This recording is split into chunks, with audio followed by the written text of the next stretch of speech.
just feel honored to be invited to be part of this discussion.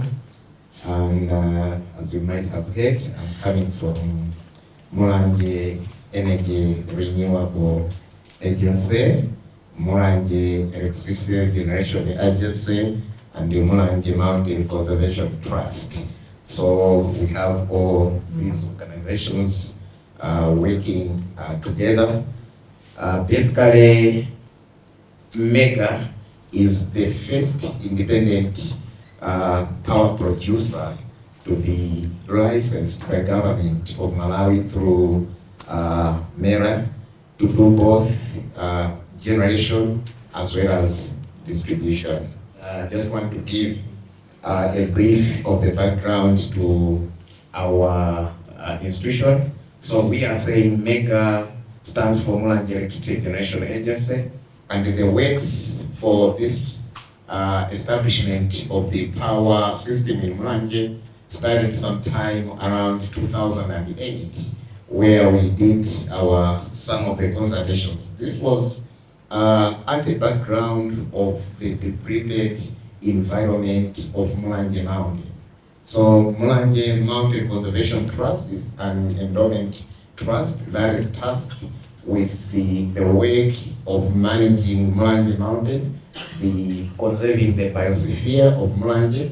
For our colleagues who are visiting Malawi, maybe for the first time, or you've been coming to Malawi but you haven't been to Mulanje, Mulanje happens to have the largest mountain in this part of Africa, standing at 3,002 meters above sea level, like our highest peak, known as the Sapitwa.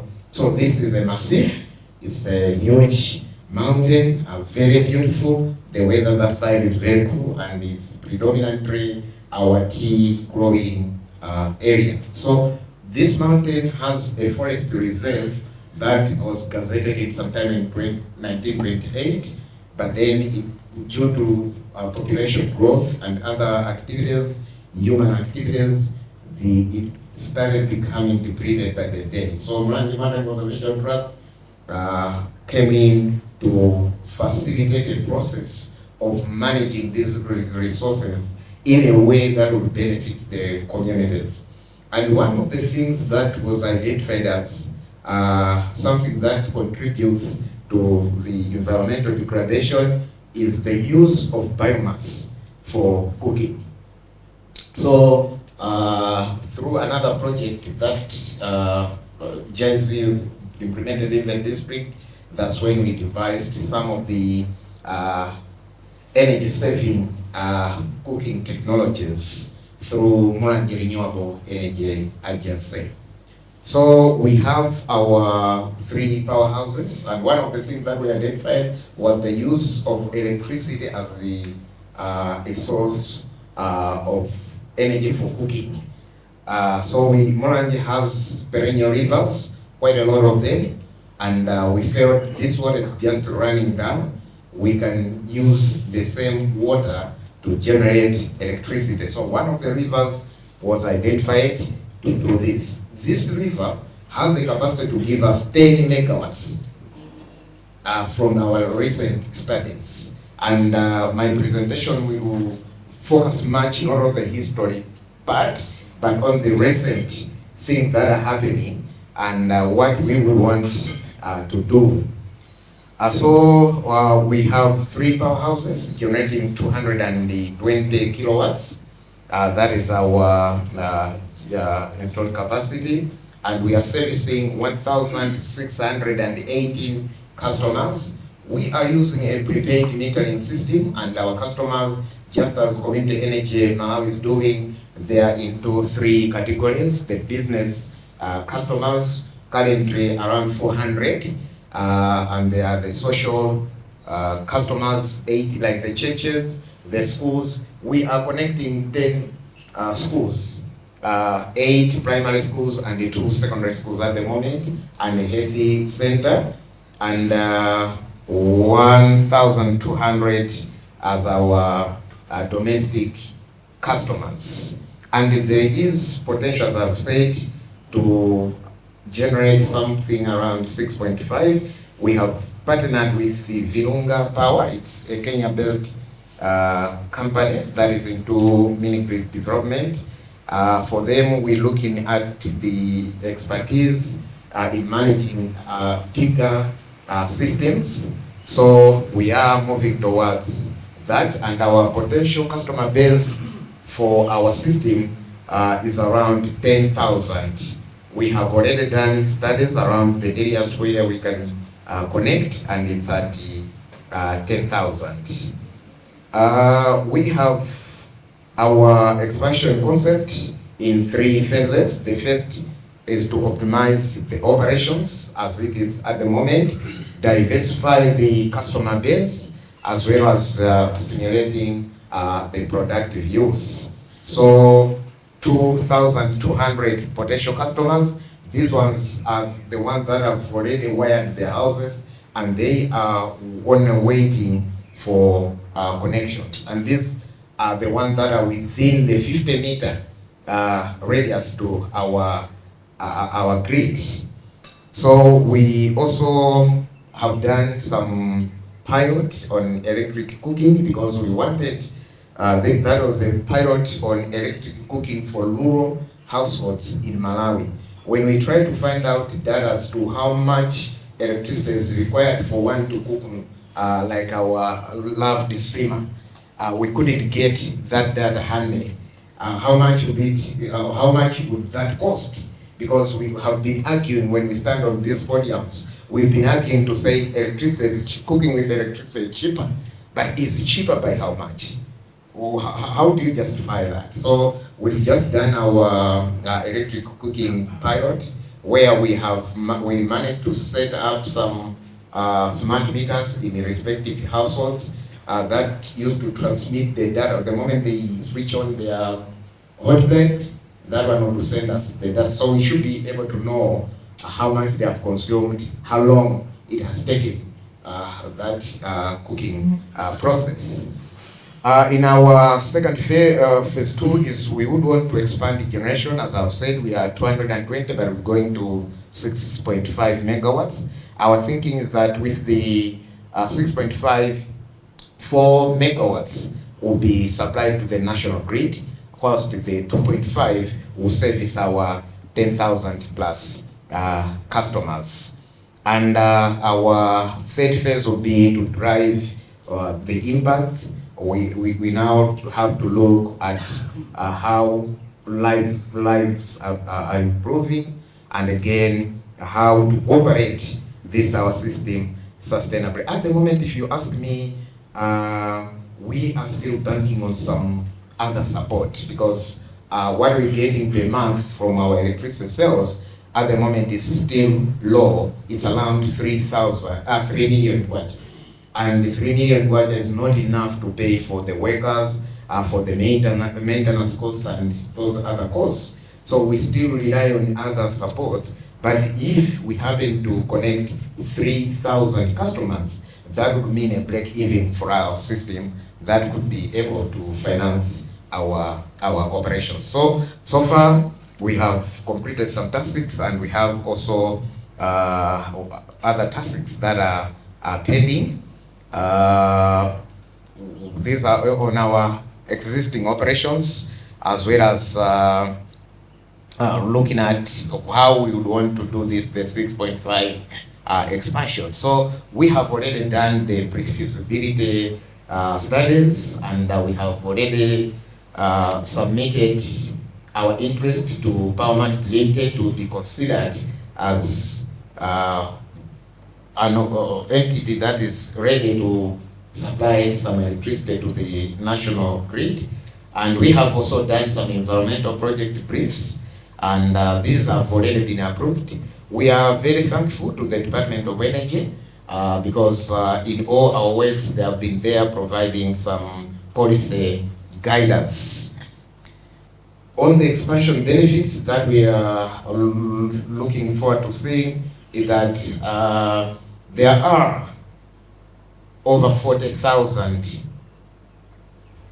people who benefit from us connecting the close to that 10,000 households, because on average in Malawi household has 5 members. So if all this is done, some 40,000 will be our direct beneficiaries. So these will be people that are directly benefiting.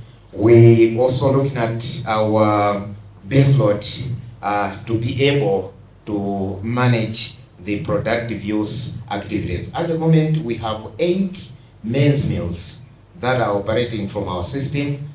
So the question might be 220 kilowatts servicing 8 maize mills. How come? Because each maize mill is around 18 kilowatts, 22 kilowatts. So we have scheduled them.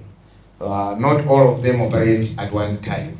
So it's like 4 will operate today, the other 4 tomorrow. They are kind of that. The other thing that we have done is the load control, whereby we have come to understand from our system that if ESCOM was using the load control, I think many people will still have benefited from the available electricity.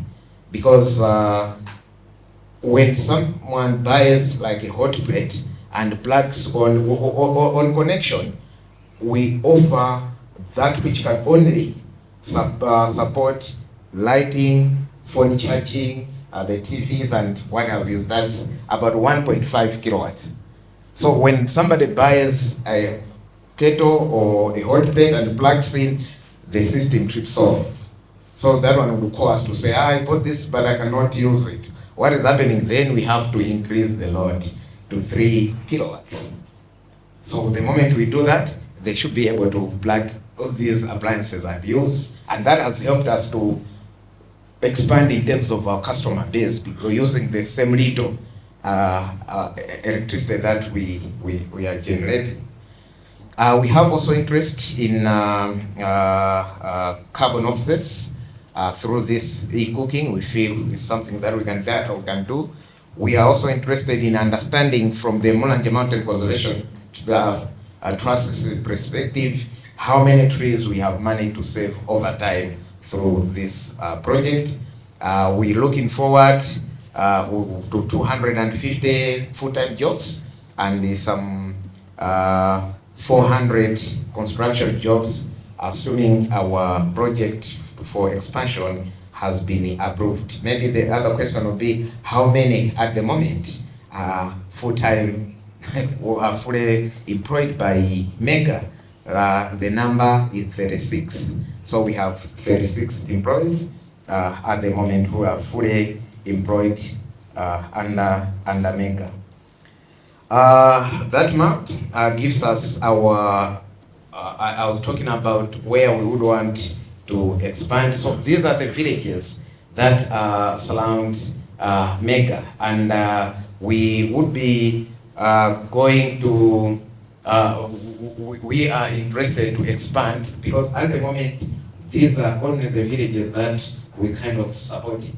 So if you look at these are our potential expansion sites, and we have already identified how many from each of those sites are willing to get connected. Hence the 10,000 that I was talking about. We also are interested to understand the average usage per month by type, like the domestic ones, the social, as well as the business customers. So we kind of generate such data on a monthly basis.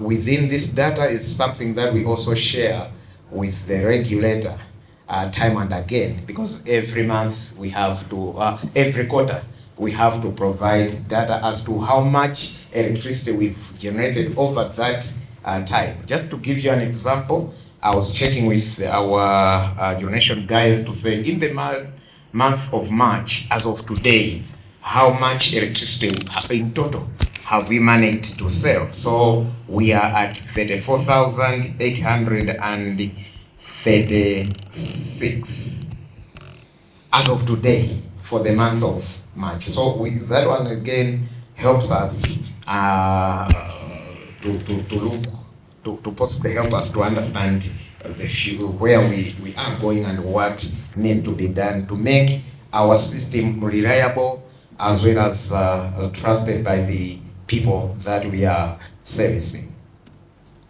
We have also come to understand some of the advantages that can be accrued through the use of these community energy systems. So we understand that through this, just as my colleague from Community Energy Malawi said, these are clean, renewable, and they are reliable. A good example is what he gave after our Cyclone Anna affected the whole nation, but people of Stolo, people of Manchewe, people of Mega were in light. They didn't experience any of these things.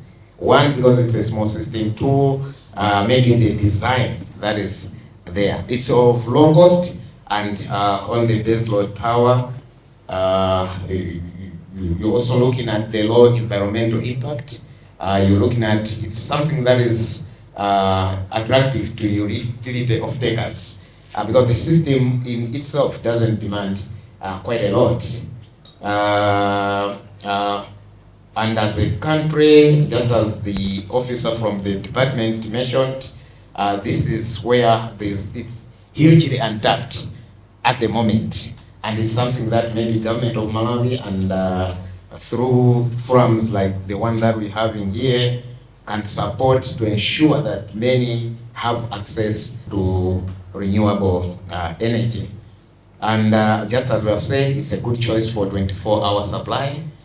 Previously, people used to complain to say if you're using solar and that day is just like today, then definitely you will face challenges. But new technologies are coming up. There are storage systems that are being developed. So you're able to store power and use it during this kind of time. This one can also complement the solar PV systems. But as we're doing this last three, I just wanted to say, when these systems are designed, we are also informed by the Sustainable Development Goals. To which goals are we contributing? Just as we are also working towards achieving something towards the Malawi 2063 agenda. So on the SDGs, we're looking at SDG 1, 2, 5, 7, 8, 9, 13, and 17. So we are saying energy access underpins positive health, nutrition, education, household level, economic activities. When I wanted to start this presentation, I had an observation to say, if you look at our national energy supplier, they already target existing points like trading centers where customers are. Because in our case, we are like inviting the town to be established where we are. If you go to Bondo, Bondo is 23 kilometers outskirts of the district center. But if you go there today, you witness quite a lot of economic activities happening. So there is that transformation that is happening within the communities that we have targeted. It's 8 kilometers away from the national power line. But then if you go there, you find out that women have now started engaging in various economic activities. We have even supported them to establish a cooperative because it's an area where they produce quite a lot of pineapples, and we feel they just sell them raw. So we feel they can now start processing the same and add value because they have the energy within their locality, which they can use to add value to the product. And the megawatt scale renewables enable end users affordability.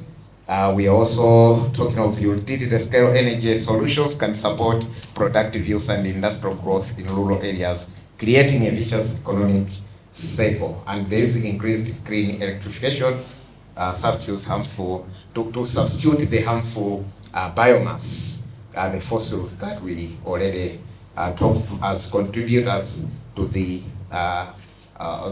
issues of climate change.